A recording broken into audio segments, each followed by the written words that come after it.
우리가 보통 인공지능, 그러니까 AI라고 하면 약간 눈에 보이지 않는 무언가를 먼저 떠올리잖아요. 그렇죠. 클라우드 어딘가에 떠 있는 마법 같은 소프트웨어나 아주 매끈한 코드의 배열 같은 것들 말이죠. 네, 맞아요. 그런데 오늘 여러분을 위해 준비한 자료들을 쫙 한번 엮어보니까요. 아주 흥미롭고 거대한 모순 하나가 수면 위로 딱 떠올랐습니다. AI가 아무리 똑똑해지고 정교해진다고 해도 결국은 아주 차가운 물리적 벽에 부딪히고 있다는 그 사실이죠. 빙고. 바로 전기, 그리고 반도체라는 지극히 현실적인 벽 말입니다. 오늘 분석할 자료들이 바로 그 보이지 않는 소프트웨어의 세계가 어떻게 현실의 물리적 한계와 충돌하는지를 다각도에서 조명하고 있거든요. 출처들이 꽤 다양하더라고요. 네, 국제에너지기구, 즉 IEA에서 발표한 최신 데이터 센터 전력 수요 보고서부터 시작해서요. TSMC와 삼성 같은 기업들의 최신 2나노 반도체 공정을 다룬 심층 기술 기사들도 살펴볼 겁니다. 거기에 아주 도발적인 논문도 하나 있었죠. 맞습니다. 사라 후커 연구원의 하드웨어 로터리 논문, 그리고 인간 뇌의 에너지 효율성을 다룬 학술 자료들까지 준비되어 있습니다. 오늘 우리의 미션이 꽤 명확하네요. AI의 폭발적인 성장이 왜 단순한 코딩의 문제가 아니라 이런 전력 효율이나 나노 단위 반도체 기술에 절대적으로 매달려 있는지 그 연결고리를 찾아내는 거죠. 네, 복잡한 기호나 숫자 나열은 최대한 빼고 이 거대한 기술적 흐름이 도대체 어떤 의미를 가지는지 바로 들어가 보죠. 좋습니다. 저는 첫 번째 자료를 읽으면서 가장 먼저 압도당한 부분이 있었는데요. 바로 우리 인간의 뇌, 그러니까 생물학적 뇌와 최첨단 AI의 전력 소모량을 정면으로 비교한 대목이었어요. 아, 거기서 정말 흥미로운 점은요. 우리가 매일 당연하게 여기는 우리 머릿속의 뇌가 우주에서 가장 효율적인 시스템 중 하나라는 사실입니다. 진짜 경이로운 수준이더라고요. 성인의 뇌에는 약 850억 개의 신경세포, 즉 뉴런이 존재하거든요. 이 엄청난 수의 뉴런들이 1초에도 수십, 수백 번씩 전기적 신호를 주고받으며 정보를 처리합니다. 네네. 그런데 이 모든 복잡한 과정에 돌아가는 데 필요한 전력이 고작 20와트라는 겁니다. 20와트요? 와, 20와트면 우리가 아침에 켜는 아주 작은 탁상형 백열전구 하나, 아니면 전기면도기 하나를 돌리는 수준의 에너지잖아요. 정확합니다. 아주 미미한 수준이죠. 인간은 그 적은 에너지로 걷고, 말을 하고, 감정을 느끼고, 심지어 양자역학을 연구하거나 거대한 우주선을 설계하는 추론까지 다 해내잖아요. 그렇죠. 아침에 먹은 샌드위치 한 조각 칼로리만으로 그 거대한 연산이 완벽하게 처리된다는 건데, 현재 인류가 만들어낸 AI랑 비교하면 격차가 너무 아찔해요. 맞아요. IEA 자료에 나타난 현재 AI의 전력 소모량을 보면 그 대비가 훨씬 극명해집니다. 우리가 구글 같은 곳에서 일반적인 검색을 한번 할 때 소모되는 전력이 대략 0.3와트시 정도거든요. 0.3와트시도 사실 적은 양은 아니잖아요. 네, 그런데 챗GPT 같은 생성형 AI에 질문을 하나 던지면 상황이 완전히 달라집니다. 질문 하나당 무려 2.9와트시가 소모돼요. 와, 거의 10배네요. 질문 하나에 10배? 단 한 번의 대답을 만들어내기 위해서 기존 검색의 10배에 달하는 전력을 태워버리는 겁니다. 이게 숫자로만 들으면 직관적으로 확 안 와닿을 수 있거든요. 근데 자료에 아주 충격적인 비유가 하나 있었잖아요. 아, 물 쏟아붓는 비유 말씀이시죠? 네. 우리가 챗 GPT의 프롬프트를 딱 입력하고 대답이 타이핑되는 걸 지켜볼 때마다 눈에 보이지는 않지만 물 한 병을 땅에 쏟아붓고 있는 거랑 똑같다는 거예요. 데이터 센터가 뿜어내는 맹렬한 열을 식히기 위해서 그 순간에도 엄청난 양의 냉각수가 실시간으로 증발하고 있다는 뜻이니까요. 진짜 전기 먹는 하마가 따로 없네요. 그래서 IEA의 예측이 더 무서운 겁니다. 2026년까지 전 세계 데이터 센터의 전력 수요가 지금의 2배로 뛸 거라고 하거든요. 이게 어느 정도 규모냐면 일본이라는 거대한 경제대국 전체가 1년 동안 사용하는 총 전력 소비량과 맞먹습니다. 일본 국가 전체 전력을 데이터 센터들이 오직 AI 연산 하나를 위해 빨아들인다는 거잖아요. 여기서 아주 자연스럽게 의문이 하나 생기거든요. 왜 AI는 이렇게까지 비효율적으로 만들어진 걸까요? 애초에 우리 뇌처럼 효율적으로 설계할 수는 없었나? 이 질문이시죠? 네, 맞아요. 그 해답이 바로 아까 말씀하신 사라 후커의 논문 하드웨어 로터리에 담겨 있더라고요. 이 대목에서 우리가 가진 기술적 편견을 완전히 뒤집어 볼 필요가 있습니다. 우리는 보통 딥러닝이라는 기술이 완벽한 정답이었기 때문에 성공했다고 믿잖아요. 그렇죠. 진화론처럼 가장 우월한 기술이라서 살아남은 줄 알았죠. 하지만 하드웨어 로터리, 즉 하드웨어 복권이라는 개념은 그 환상을 깨버립니다. 딥러닝이 승리한 건 알고리즘이 우수해서가 아니라 그저 당시에 우리가 우연히 가지고 있던 하드웨어에 가장 잘 들어맞았기 때문이라는 거죠. 여기서 말하는 그 하드웨어가 바로 GPU, 그래픽 처리 장치를 말하는 거네요. 맞습니다. 원래는 컴퓨터 게임할 때 화려한 3D 그래픽을 끊김없이 화면에 뿌려주려고 수많은 단순 계산을 동시에 처리하게 만든 부품이잖아요. 정확해요. 1980년대나 90년대 컴퓨터 과학자들은 인간의 뇌 구조를 닮은 훨씬 에너지 효율적인 아키텍처들을 다양하게 연구했었습니다. 아, 우아한 아이디어들이 꽤 있었군요. 네, 하지만 당시의 CPU 중심 환경에서는 그런 알고리즘들이 너무 느려서 실용화될 수가 없었죠. 그래서 다들 연구실 서랍 속에 폐기되어 버렸습니다. 그러다가 2000년대 후반에 게임용으로 막 발전하던 GPU의 병렬 처리 능력이 딥러닝의 복잡한 행렬 연산이랑 기가 막히게 맞아떨어진 거네요. 네, 딥러닝이 하드웨어 복권에 당첨된 겁니다. 다른 훌륭한 알고리즘들은 복권에 당첨되지 못해서 잊혀진 거고요. 근데 결과적으로 이 당첨이 지금의 전기 먹는 하마를 탄생시킨 원흉이 된 셈이네요. 그렇죠. 딥러닝이라는 게 기본적으로 엄청난 양의 데이터를 무식할 정도로 쏟아부어서 정답에 근접해가는 무차별 대입, 즉 브루트포스 방식이거든요. 겉보기엔 똑똑해 보이지만 태생적으로 막대한 연산량과 전기를 소모할 수밖에 없는 구조로 진화해버린 거군요. 소프트웨어의 진화 방향이 하드웨어 특성에 의해 강제된 셈이죠. 이미 전 세계가 이 GPU 기반 생태계에 수천억 달러를 부은 상태라 당장 내일 아침에 효율적인 구조로 완전히 갈아타는 건 불가능에 가깝습니다. 그럼 답이 없잖아요. 어떻게 해야 되죠? 남은 방법은 하나뿐이죠. AI를 돌리는 물리적 뇌, 즉 반도체 칩 자체를 극한까지 미세하게 만들어서 효율을 억지로라도 쥐어짜내는 겁니다. 자, 여기서 이야기가 진짜 흥미로워집니다.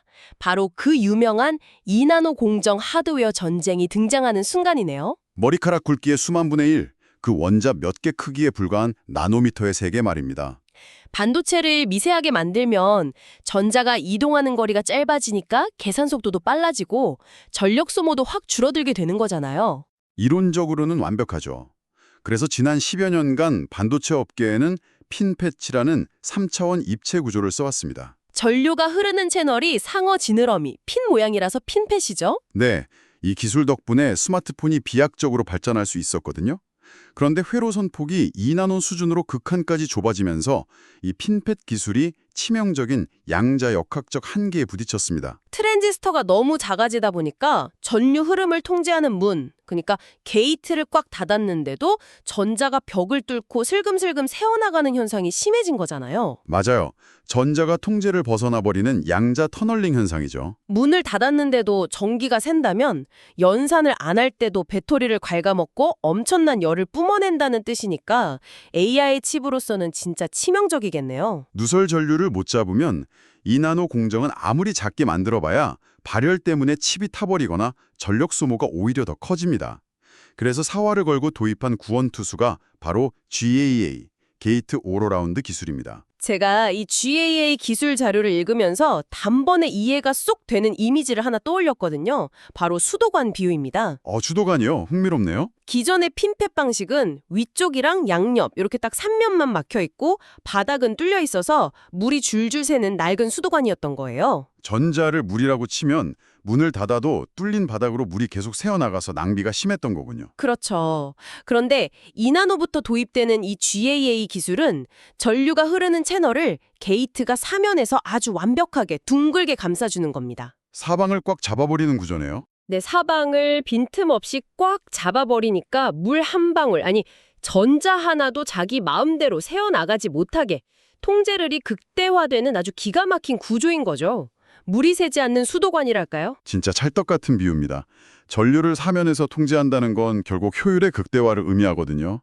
이 물이 새지 않는 수도관 덕분에 얻는 이득이 수치로 명확히 드러납니다. 수치가 어느 정도나 되나요? TSMC 발표 데이터를 보면 기존 공정 대비 전력 소모를 25에서 최대 30%까지 획기적으로 줄일 수 있습니다.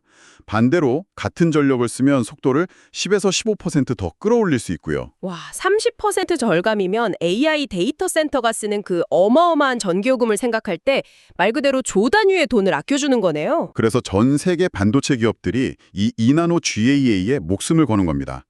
파운드리 1위 TSMC는 2026년 초부터 양산에 돌입한다고 선언했고요. 초기 수율, 그러니까 정상적인 칩이 나오는 비율이 이미 70에서 80%에 달한다는 자료도 있더라고요. 원자 단위에서 이 정도면 진짜 대단한 기술력입니다. 삼성전자와 인텔의 추격도 만만치 않습니다. 삼성은 TSMC보다 한 세대 앞서서 세계 최초로 이 GAA 기술을 선제 도입하며 매를 먼저 맞았죠. 그 노하우로 2나노에서 전세를 뒤집겠다는 계획이고요. 인텔도 1.8나노급 공정으로 경쟁에 불을 붙였습니다. 반도체 웨이퍼 한 장이 수천만 원을 호가하는데 이 2나노 칩이 안정화되면 진짜 파급력이 어마어마하겠네요. 거대한 데이터 센터 없이도 스마트폰 안에서 직접 거대 AI를 돌리는 온디바이스 AI 시대가 진짜로 열리는 거잖아요. 완벽한 게임 체인저가 되는 거죠. 자, 그럼 여기서 제가 아주 핵심적인 질문을 하나 던져보겠습니다. 2나노 GAA 기술로 누설 전류도 완벽히 잡았고 전력 효율이 30%나 좋아졌습니다. 그럼 이제 전 세계가 겪는 에너지 위기나 전력난은 말끔하게 해결된 걸까요?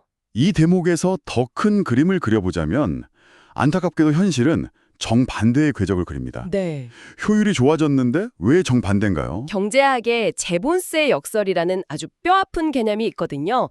우리는 보통 기술이 발전해서 자원 효율성이 높아지면 전체 소비량도 줄어들 거라고 생각하잖아요. 상식적으로 그렇죠. 아낀 만큼 덜 쓰게 되니까요. 하지만 제본스의 역설은 반대로 경고합니다.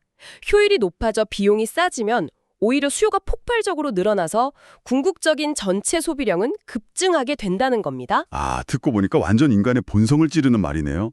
마치 고속도로 막힌다고 차선 2배로 넓혀놓으면 사람들이 길 안 막히네 하면서 너도 나도 차 끌고 나와서 결국 더 꽉 막히게 되는 거랑 똑같잖아요. 유도된 수요 형상과 완벽하게 일치하죠. 역사적으로도 똑같은 일이 있었습니다. 19세기에 윌리엄 스탠리 제본스가 이걸 처음 관찰했을 때 배경이 증기기관과 석탄이었거든요. 제임스 와트의 그 증기기관이요. 네. 와트가 기존보다 석탄을 훨씬 적게 먹는 아주 효율적인 엔진을 발명했을 때 사람들은 영국의 석탄 고갈 문제가 드디어 해결됐다고 환호했습니다. 근데 결과는 달랐군요. 엔진 효율이 좋아져서 구동 비용이 싸지니까 수지타산이 안 맞아서 안 쓰던 온갖 산업 분야에서 너도 나도 증기기관을 돌리기 시작한 겁니다. 결과적으로 영국 전체의 석탄 소비량은 기하급수적으로 폭증해버렸죠. 와, 소름 돋네요.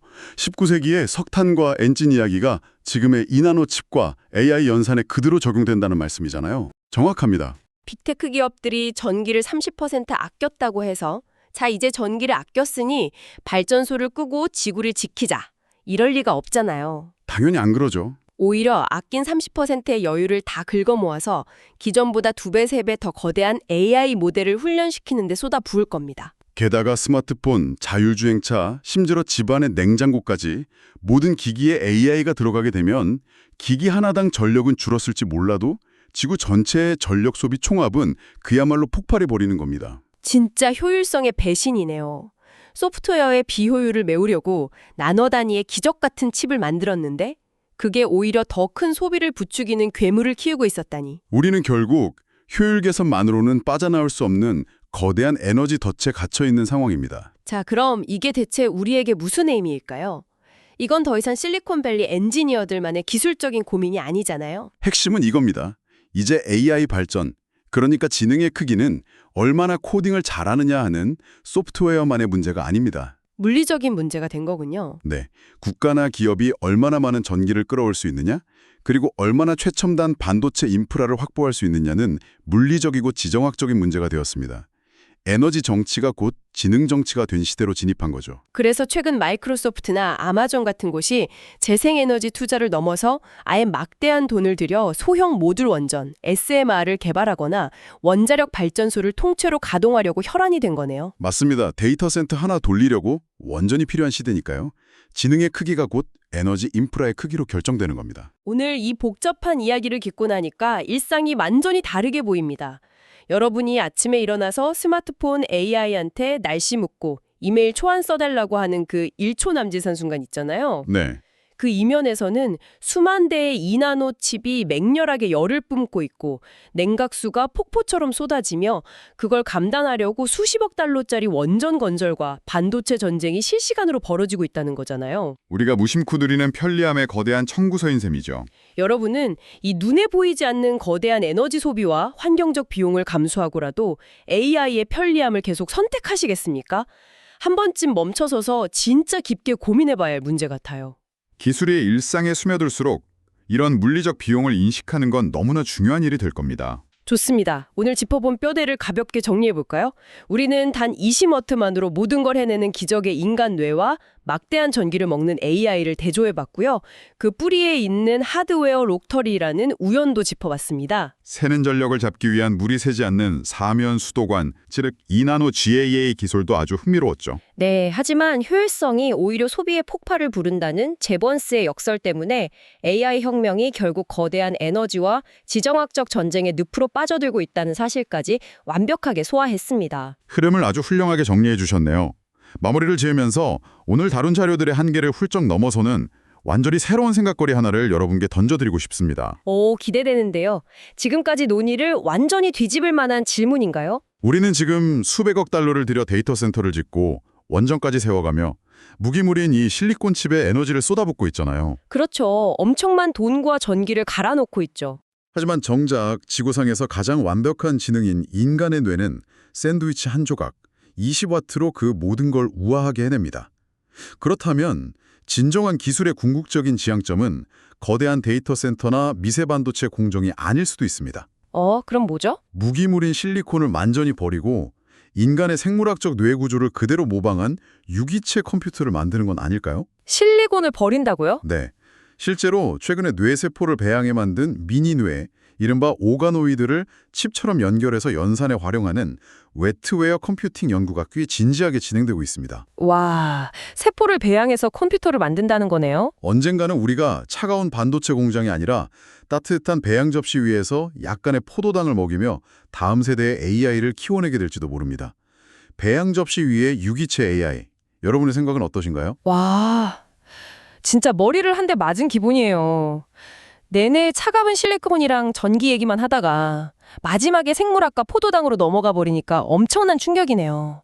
에너지 덫에 따진 한계를 유기체의 생명력으로 돌파한다니 오늘 밤에 진짜 생각할 거리가 많아졌습니다. 늘 당연하게 여기던 기술의 방향성을 완전히 다르게 상상해보는 거죠. 오늘 이 시간을 통해서 여러분이 접하는 AI 뉴스가 훨씬 더 입체적이고 새로운 관점으로 다가오셨을기를 바랍니다. 깊이 있는 지적 탐구에 함께해 주신 여러분의 열정에 정말 감사드리고요. 저희는 다음번에도 여러분의 20W짜리 뇌를 기분 좋게 팽팽 돌려줄 놀랍고 깊이 있는 이야기로 찾아오겠습니다. 함께해 주셔서 감사합니다.